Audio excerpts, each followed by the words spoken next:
Добро, најпрво им благодарам на интересот. Денеска сме овде во Кочани, продолжуваме со теренските активности, што ги започнавме веднаш по превземањето на позициите на новите градоначалници и нивните претходници. Како што кажа градоначалникот Папазов, овдека денеска промовираме или ја надзираме работата на 3 клучни проекти за општина Кочани. Првиот е, како што кажа, делот фекалната канализација за село Тркање, кој што понатаму треба да се приклучи на колекторот во село Мојанци. Понатаму завршните работи на нова, би рекол, широка 8-метарска и долга 1 километар улица Роза Петрова во самиот град Кочани и овде во Грдовци, каде што се заменува практично цевководот од 73 година со нов цевковод во должина поголема од 2 километра, што се користи понатаму за водоснабдување на општина Кочани. Активности кои што во значителна мера ќе го подобрат квалитетот на живот во самиот град Кочани и ценам дека она кое што сме го ветили, она за кое што сме се обврзали и она кое што е корисно за граѓаните сме го наследиле или го наследиле градоначалниците од нивните претходници, ќе го довршиме и ќе го надградиме со нови проекти со кои што сме излегле во за време на кампањата на овие локални избори. Јас сум, би рекол, прилично задоволен од овој почеток. За нешто помалку од 2 месеци се направија многу работи онаму каде што бев. Продолжувам со посетите низ Македонија, продолжувам со посета на градилиштата во општините каде што се градоначалниците на ВМРО ДПМН. Се надевам дека ќе продолжат онака како што започна и помалку ќе зборуваме, а повеќе ќе работиме. Благодарам, ако имате прашања. Господин Мицовски, отворивте случај за продажбата на АД Славија. Зашто конкретно станува збор? Па тоа е навистина еден, би рекол, сериозен криминал во обид. Станува збор за обид да се продаде друштвото Славија во стечај за цена која што е нешто повеќе од почетна цена за нешто повеќе од 200.000 евра. Иначе целиот капитал е проценет на повеќе од 20 милиони евра.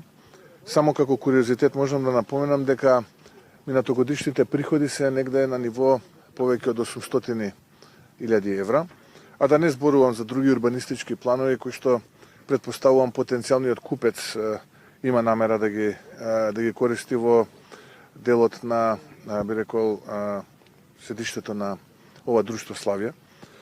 Јас сум навистина шокиран од леснотијата со која лицата кои што ги управуваат институциите, а се дел од структурите на СДСМ и ДУИ, одлучуваат да прават криминал, како да е ова последно, како да нема да продолжи понатаму животот, но треба да знаат дека набргу доаѓа соочување со правдата и одговорност за сторениот криминал кој што се случуваше изминатиот период. Така што јас апелирам и до јавности, до медиумите, будно да го следат развојот на овој случај, бидејќи она препелкање кој што вчера го видов од страна на надлежните кои што во моментот се дел од раководството на ова друштво Славија, наистина представува срамно барање либи, мајки преди дека веќе 5 година СДСМ е власт.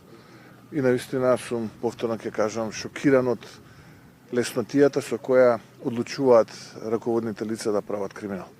Дали сте задоволни? Алтернатива и ДУИ не ја прифатија вашата понуда за премиера Албанец. Кој е вашиот коментар? Па нити едните, ниту СДСМ водат сметка и се грижат за интересите и за албанците, и за македонците, но и за останатите граѓани во Македонија. Ние само сакавме со тој чекор да покажеме дека ова представува една обична калкулантска игра на политичари кои што се во заминување. И конечно да ја затвориме таа тема на национализам и на поделби, напротив, како ВМРО ДПМН и јас лично сакав да покажам дека доаѓа втората епоха, доаѓа новата иднина во која што ќе зборуваме за квалитет и компетенции, а нема да ги делиме луѓето по национална или по верска или по поинаква припадност или политичка. Така што сета онаа неискреност кон гласачите од страна на овие политичари само со една реченица ја извадивме на површина, а тоа е дека ниту имаат план, ниту имаат намера да ја решаваат економската криза која што е последица на енергетската криза, бидејќи не знаат и затоа одбиваат. И второ, заврши времето на политичари кои сеат поделби, раздор во општеството, доаѓа, ќе повторам, втората епоха, нова теднина и друг тип на политичари кои што ќе обединуваат и кои што ќе ја развиваат и кои што ќе испорачуваат за народот на Македонија. Без разлика дали се тоа македонци, албанци, турци, власи, срби, бошњаци, роми и останати. Она кое што е важно за нас како луѓе и како политичари е тоа што го ветуваме, тоа и да го испорачаме и да обединуваме. Тоа е заедничкиот патриотизам, тоа е втората епоха, тоа е нашата нова заедничка иднина. Што доколку мнозинството обстои и дали имате други механизми на притисок? Па најпрво да почекаме да се формира ова мнозинство, да видиме како ќе се формира и кои ќе бидат луѓето кои што ќе бидат дел од владата, инаку секако дека ВМРО ДПМН и опозицијата нема да бидат мирни во периодот кој што следи и ќе се обидиме со сите демократски алатки кои што ни стојат на располагање да практично дојдеме до она што е најмногу важно во моментот, а тоа е предвремени парламентарни избори. Ја не можам уште да се изначудам на коалиционите партнери на СДСМ и на пратениците на СДСМ како можат вака дисциплинирано стоечки да ја поддржуваат владата која што ја предводи Демократската унија за интеграција. Ова е влада која што ќе има нелегитимен премиер кој што не излегол да се соочи со граѓаните на избори, кој што е едноставно инсталиран таму каде што е. Имаат дебакал на локални избори, историски дебакал. ВМРО ДПМН е политичка партија со најголем број пратеници во парламентот, најголем број градоначалници, најголем број советници. И она кое што го има на располагање, верувате ми, имаме многу можности на располагање, ќе ги искористиме за да дојдеме до предвремени парламентарни избори, затоа што на општеството и треба ресет и да се сопре овој слободен пат кој што на дневна основа ни се случува. Катастрофата во здравството, образованието, економијата, енергетиката, криминалот, корупцијата, гледате секој ден наоѓаме по неколку стотици, а некогаш и тони опојни дроги, забранети супстанции, шверц, не знам више што полошо од полошо може да ни се случи. Затоа е потребно да го ресетираме системот, да идеме на предвремени парламентарни избори, народот да добие влада која што ја посакува и за која што гласал, а таа влада да одговори со тоа што ќе испорача тоа што ветил. Како го оценувате барањето за амнестија по повлекувањето на името на Никола Василевски Минџа исток? Па калкулантски, затоа што едноставна е ситуацијата, знаете за сведочењето на тоа лице, како резултат на тоа сведочење си изрекува казни во висина од повеќе од 200 години и нормално на крај доаѓа она кое што му е ветено за тоа сведочење, тоа е ова помилување, односно барање, па се повлекување, се веќе не знаеме статусот каков е. Затоа ќе бидеме 111 на Транспарентност Интернационал, затоа нема да имаме странски инвеститори, затоа граѓаните нема да веруваат во правната држава, затоа немаме владење на право и затоа криминалците ќе владеат со Македонија наместо народот да владее со Македонија. Ќе повторам, потребни се предвремени избори за да ставиме крај на овие порази, за да почнеме втора епоха, за да почнеме нова иднина и за да го градиме заедничкиот патриотизам. Затоа велиме, ајде да излеземе на избори, нема потреба да се плашат. Ако народот навистина ги сака и овој новиот мандатар, наместо да чувствува фрустрација и комплекс со тоа што неговиот прв печаток беше да му се поклонува на Заев, да излезе со граѓаните на избори, па заеднички граѓаните нека оценат која платформа и која политика треба да добие нивната доверба. Ваш коментар за новиот состав на владата, се ликвидуваат имиња од стари кадри на СДСМ, но има и некои нови, некои заменуваат, е ваш коментар? Па не сум запознан кои се нови, кои се стари, да почекаме да најпрво ги видиме официјално лицата кои што ќе бидат предложени, па тоа ќе ги коментираме, наистина не би можел сега однапред да давам коментар.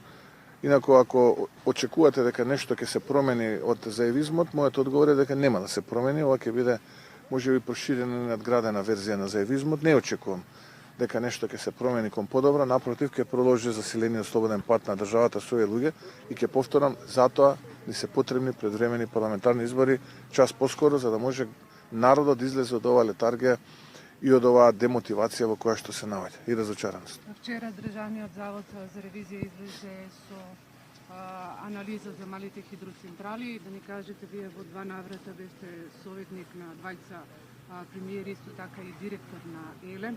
Зошто според вас еве државата ги форсира токму овие мали хидроцентрали, а државата исто така и надплатила повеќе за новие хидроцентрали, на малите хидроцентрали, а исто така и државата дала и многу повеќе пари на нив? Па не знам сега што кажал Државниот завод за ревизија, но дадовте неколку заклучоци кои што се погрешни. Ако се тоа заклучоците на Државниот завод за ревизија, јас мислам дека тие заклучоци се погрешни. Целта на проектот кога се започна беше да се изработи по принципот популарно наречен ДБОТ или Design, Build, Operate, Transfer. Што значи тоа? Проектирај, изгради ги, користи ги и потоа пренеси ги на државата. Што значи дека приватни инвеститори на места каде што нема да се наруши комфорот на жителите, каде што нема да се наруши животната средина, ќе треба да ги изградат овие централи, а потоа, после определеното завршување на концесискиот период, кој што беше 20 години, да ги отстапат на државата со определена остаточна вредност. Тоа се вика, бидејќи тие после 20 години не предаваат капитал нула, туку предаваат капитал кој што тие самите го вложиле, го изградиле и го враќаат на државата. Идејата беше тогаш државата да го стопанисува тоа кое што ќе го наследи од тие приватни инвеститори.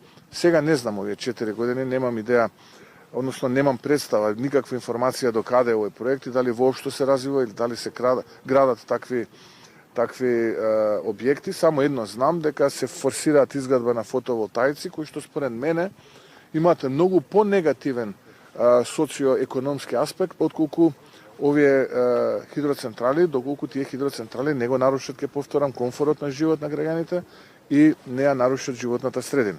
Зошто сега фотоволтаиците се понегативни отколку малите хидроцентрали, на кои за двата извора станува збор дека се обновливи извори на енергија? Еве ќе ви кажам, прво, не се фотоволтаиците трудоинтензивни, што значи дека немаат вработување, за разлика од хидроцентралите, каде што има десетици, некогаш и стотици вработувања. Второ, кај фотоволтаиците све од увозна компонента, нема ништо од домашна компонента, практично све увезуваме. 3. Прават огромни проблеми на мрежата. 4. Граѓаните трансформираат земјоделско земјиште во градежно, наместо земјоделското земјиште да го користиме и да го обработуваме, да произведува земјоделски производи или овошки, ние лесно го трансформираме во градежно и по неколку стотици хектари и градиме железо за да практично работи нула човек, односно ни еден човек, наместо граѓаните да се вратат онаму и да ја храниме Македонија, да ја храниме Европа, бидејќи имаме таков потенцијал. И конечно 5, коефициентот популарно кажано на корисно дејство, после 15-20 години двојно се намалува. Еве, кажете ми која е придобивката од сето тоа, ако јас ова што го кажувам не е содржано во извештајот од Државниот завод за ревизија. Така што подготвен сум на јавна дебата со чување со било кого да аргументираме со податоци.